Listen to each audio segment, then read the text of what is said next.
One of the earliest Silent Hill videos that I made was talking about how I felt that players and fans of the franchise were helping keep it alive. It's something that I do want to highlight on this channel, is cool things that fans, and community members and things like that with different franchises enjoy or contribute to those franchises, because I really do think that today's story illustrates why, if you make a deep and compelling narrative, and also if you treat your fans with respect by making something cool, they will kind of come out in droves and keep talking about your thing, keep enjoying your thing, and keep that thing alive. It's something that many companies don't learn the lesson on, unfortunately, but it is something that I think Bloober Team did well with Silent Hill 2 Remake, and that is the mystery of the strange photos. Something that, to be honest, maybe it's the defeatist in me, but I had already racked up to just being nonsense. I thought that at this point, maybe the strange photos really were just something that were put in the game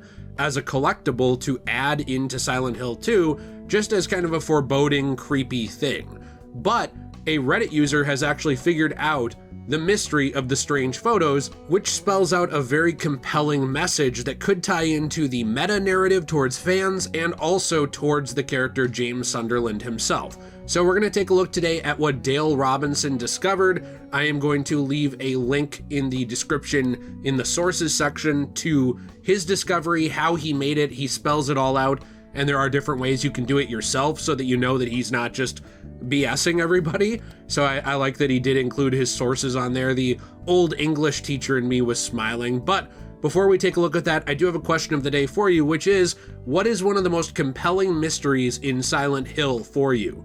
Any of the games? And what do you think about it? Because I'd love to read about that in the comments down below. Now, Dale Robinson over on Reddit did document this entire discovery, going through each of the photos and actually looking at different things in the photo corresponding to numbers. So for example, in the very first photo, if you look at the message and you look at the fact that there are multiple windows and that 6 of those windows are open, you're actually able to find out that the corresponding number to letter is Y. So the Y letter of so many people here then leads you to say Y is the first letter. Then if you look at the second photo, which I will include some pictures of these photos as well, which is no one knows, and you actually look at that photo and you look at the fact that there are 2 bedposts in the photo, then it leads to the letter O. And it goes on pretty much through all of these. I'm not going to run through every single one, to finally spell out, you've been here for 2 decades. So then the question leads to, first off, did anyone find any holes in this code? No. This was vetted by other people, because, and not to point out Dale Robinson's a liar. My point is that whenever it comes to mysteries or things like this, people will come up with different codes, different solutions, different things like that, but also it can very quickly be shut down by like, hey, you made a mistake. There was no mistake found in Dale Robinson's work here. So I think that that's really cool, first off. But then secondly, the question becomes, who is this referring to? This message, you've been here for 2 decades. Who is this actually talking to? So that could have multiple different answers. First off, it's important to note that even though it seems like the internet had collectively thought Bloober would drop the ball before this came out, Bloober did do their research on the original game, on its story, on its characters, speaking with different creators, who did have a hand in the original, like Masahiro Ito, of course, and actually putting together that narrative. So, on one hand, this could straight up be referring to the narrative itself, to James Sunderland. Now, while Masahiro Ito has confirmed in his own posts, talking about the Silent Hill 2, that characters like Eddie, Angela, all these characters that James meets, the physical human beings, that some of them are real people, it also is possible that the loop theory is still correct, and that this is referring to the loop theory. That these people, maybe not even just James, but maybe these people who are paying for their sins, or who are paying for a guilty conscience in some cases, are not necessarily free from this loop, that they're not going through their journey in Silent Hill once, but that they are stuck in almost a personal hell or personal purgatory of sorts, playing through their sins and demons over and over again. This has been a theory that has existed in the Silent Hill community for a long time. Now, it's worth noting this is not a theory that applies to every character. So some people are going to say, now the loop theory doesn't make sense. What about, Harry? He obviously goes on to raise his daughter after that, who gets older and returns in 3. Heather is back. She wasn't stuck in some loop, right? And her story does have a resolution. This isn't a story or a theory, I should say, that applies to every character. It applies to certain characters, specifically those drawn to Silent Hill to answer for a sin or to answer for a guilty conscience. Whether you want to believe that that is the entities of the town's god, characters like Valtiel, that they are forcing that, retribution on someone, or whether you want to believe that it is just that person's psyche and conscience and whatever until they let it go. There are conflicting messages that promote and support, I would say, both sides of that argument. There's very clearly a real power at work in Silent Hill, and I would say that some of those powers do seem to have an actual real through line.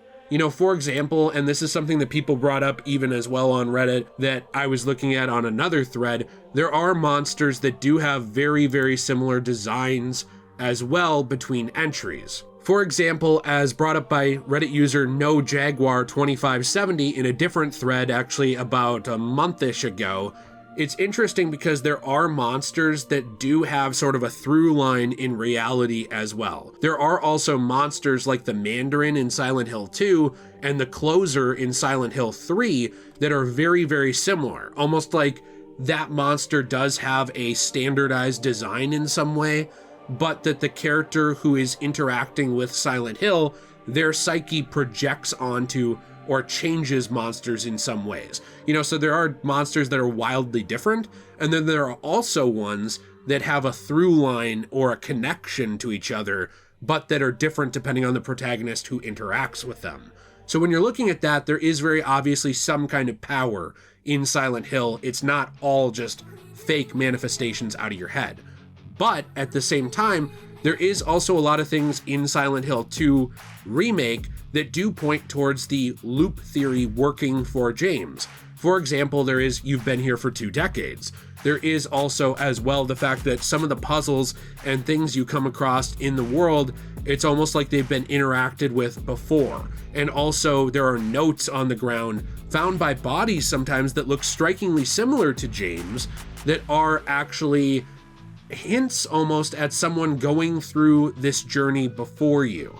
Now, you could say that there were other people in Silent Hill, but you could also say as well, just as easily, that this might have been James, that these bodies that resemble James's design, his jacket, everything, that those might have been actual deaths by James in this loop, that he might have died and been brought back to a previous save point to continue. And the reason I get into that with the other human characters is because whether those human characters were real at one point or not doesn't really matter. Maybe James did interact with Eddie at some point and killed him. Maybe he did interact as well, with characters like Angela. But that doesn't mean that they're necessarily still real people now. These could now be projections of those people that he met in the past. Likewise, they could still be real people also trapped in their own loop, their own private hell or purgatory in Silent Hill. And they might have been trapped there for a very, very long time. On the other hand, there are things that don't represent the loop. You look at the UFO ending, which is obviously its own continuity, so it's hard to use it to pinpoint anything in the normal continuities, but they actually show the original James meeting the new one. So there are things as well like that, where it's like, well, maybe it's not a loop. Or there are things as well, like other character journeys ending in Silent Hill, like we talked about for characters like in 1, 3, 4, etc. There is also the idea that this might not be an endless time loop. Like maybe James has been stuck here for 2 decades, maybe he hasn't, but maybe he has, and maybe this is his final cycle. Maybe when he picks one of these endings, it really is the end. I would argue that the Stillness ending is very, very much an end that supports like finishing a cycle. Whereas some other endings in this, like Maria, obviously in water in some ways, Leave maybe even, we don't really know, some of those could still play into that cycle. On the other hand, this could also just be referring to players, or both. It could be referring to a narrative and a meta-narrative as well. But with players have been replaying Silent Hill 2 now for about 2 decades. Players have been playing through the hellish journey of James Sunderland. People are still talking about it. People are still making YouTube videos about it, fan art of it, fanfics of it. People are still discussing and debating what different things mean. Yes, there are new fans discussing those things. There are returning fans discussing those things as well about the remake, but even before these, there were fans still discussing Silent Hill 2. I mean, Silent Hill 2 is just a game.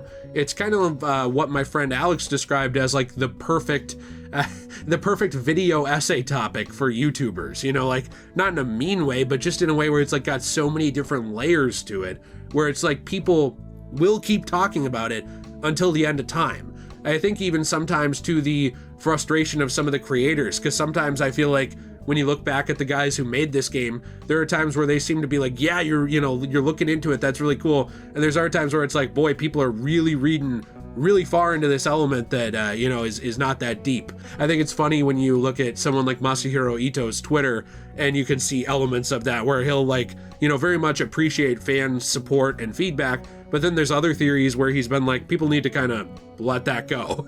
But, it is definitely one of those things where it's like people really do read into Silent Hill 2. They've been doing that for decades. And like I mentioned in my other video where I talked about fans keeping the series alive in a lot of ways, that's one of the things that has kept it alive, is people digging so far into it. So it is also one of those things that could very easily be referring to fans as well. So I guess for me, one final question I do have is if there is any meaning actually to the photos themselves, not just the hidden message in them, but like looking up at the apartments, and seeing those apartments, looking at the corner with the bedposts, looking at this dark door, that's just ominous.